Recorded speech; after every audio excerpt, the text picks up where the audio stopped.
GM crypto news out here. It is March 20th, and before I get into zero, please description below on the take of the show with the tokens. So let's look at the price action of the majors. Bitcoin is going lower today, and looks like it is following the red path here instead of the green path, where it would have had to hold 85 and go higher, but yeah, it looks like for now the path of least resistance is still to go a little lower. And liquidation heat map wise, there's still liquidity that they want to liquidate around 82k, and around there will be somewhere around here-ish. That's most likely, if nothing else happens, the price action will follow to go towards the white hot zone. And for it to go higher, well, we'll have to see. And it's not really that it's much exciting right now. If anything, it's at this fair value zone. You kind of just have to wait and see what happens on whichever side it goes, up or down. But in any case, from a broader perspective, most likely 70k still has to be retested at some point. But I don't know if it'll happen anytime soon. And we did get this close above this range here on the daily. So I don't know. Can't really say with certainty which way it will go. But for now, liquidation heat map wise does support it going a little lower to 82.5. We'll have to just see what happens and adapt as we go. But is the bottom in? Not yet, and 87k seemed to be a pretty strong resistance, and most likely there's some more chop to come in this range before we can go higher again. So that's pretty much the only thing I could say here. And altcoin wise, Ethereum, Solana, well, they're just following BTC basically, nothing that interesting. And Dextrainer AI coins, meme coins, there's nothing really that interesting to say. Honestly, everything is just bleeding down because of the Bitcoin price action like this. And I'll talk about why it's actually bleeding off about this, but it was because of the digital summit.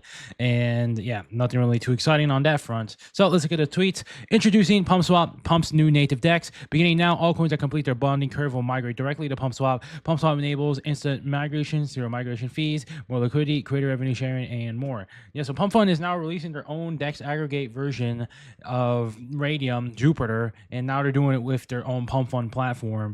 And well, we'll see if this actually becomes a new tech on Solana, because Pump Fund is pretty much the most used platform on Solana. It's probably one of the protocols that everyone is using on there for gambling, of course. And this could be something big in comparison to Radium. So yeah, we'll have to see. Maybe they'll give an airdrop for this. Maybe not. We'll have to see and adapt as we go. So Coinbase, they added this asset called Phi today. It is up around 18%. Okay, I didn't expect it to be this freaking puny, but something like this got listed by Coinbase, it seems. Maybe they don't really care that much about this just yet, but yeah, Coinbase is just listing more AI tokens. So yeah, if they were to list virtuals, though, that would be kind of cool. This is probably the best project still, I think, but they haven't listed it yet. But that's just one of my comments on that. So stablecoins episode 2. Okay, this guy was talking about Donald Trump and the Digital Asset Summit, and I was watching it earlier, and Donald Trump, he basically just yapped about the same old shit, and he was just going on about stablecoins and how we're going to use them, which it is a genuine use case for crypto, but the usage of stablecoins isn't really bullish for Bitcoin. It's just more of the adoption of blockchain technology.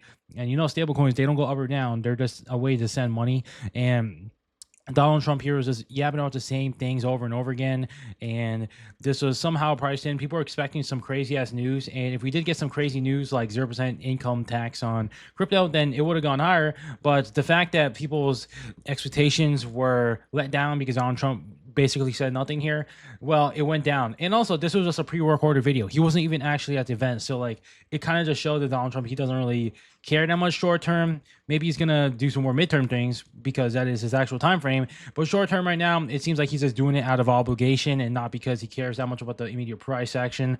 So that's why Bitcoin is going down, and we'll have to see what happens in the next few days. If it keeps going down or it recovers from here, well, yeah. And just to let you guys know, just to affirm, Bitcoin is still going down in the bearish downtrend. And for us to safely say that we are out of this trend, we would have to close above 93K on the daily-ish, somewhere around there for us to see any type of reversal. But for now, it's still in a bearish structure. So don't expect anything too crazy just yet.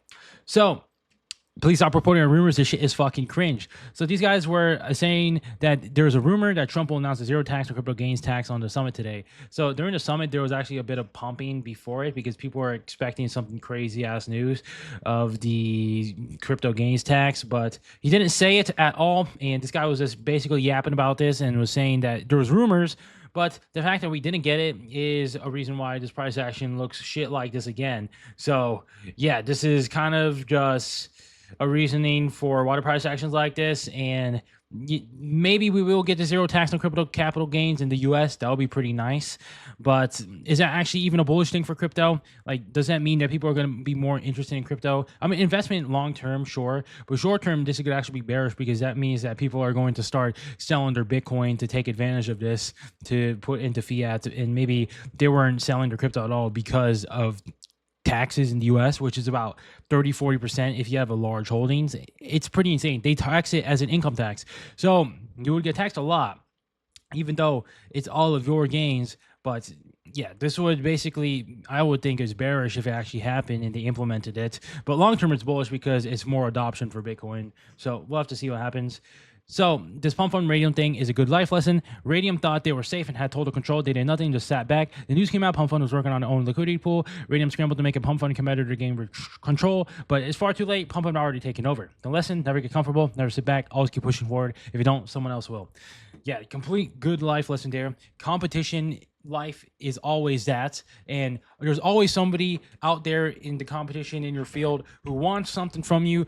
They envy something from you, and they're going to do as much work as they're doing to take it from you. And you can always think about life in that way and constantly be on this treadmill on keep going into life. And it honestly is like that for a lot of these hustler people, but this guy's completely true about this, where there's always a competition, especially in a very competitive space in crypto where we have all of these protocols with Pump Fund and Radium and Jupiter. And we thought that Radium was going to stick around for a long time, but now Pump Fund's coming out here with her own DEX aggregates, which means that Radium's most likely not going to accrue as many fees and make less money. So yeah, it's a good lesson. Always be working, and if you get complacent, somebody is going to take your current rewards and your fruits of your labor. So it's a good lesson there. Justin, SEC confirms Bitcoin and crypto mine does not violate securities laws. So this is kind of a bit of a nothing, I think, a little bit, but it's just good news for crypto. New Canary files S1 for Pengu ETF. So the US is now filing the ETF for fucking Pengu token, which is honestly crazy work. And maybe it's good. I don't really know. It's just kind of gives a bad light to crypto that now we're having penguin tokens as ETFs that you can invest in. It's like the whole point of these meme coins is that they're not investment opportunities, yet they're treating them like they are by following them as ETFs. So it's just kind of a bad look, in my own opinion. The only thing I can really say is investment in crypto is Bitcoin. Anything else is pretty much no. But yeah, that's pretty much all I'm saying in this video. Nothing that crazy today. It's just a bit of a bleed because of the Digital Asset Summit being a nothing burger. People are expecting this cripple capital gains tax, which sounds good on paper and is hyped for bullish price action, but in actuality, it might be short-term bearish because that means people are going to have more motivations to sell and harvest those tax gains. So it will be kind of insane for that to actually happen because it's good long-term, but short-term, most likely not. But basically, nothing too crazy today, and it's just a lot of news, I suppose. But yeah, altcoin-wise, I still think that base memes, base AI are the best sectors. Still, immediately base memes are doing good, but again, you don't have to be at a super hurry, and most likely we're not going to see up only anytime yet until we see some closes above 93k. That would be absolutely insane, but around here it could be a local resistance, and maybe sometime soon we could see the chart retest the low 70s again. Maybe it's going to do a symmetrical U like a rainbow. I don't really know, but yeah, I'll see you guys.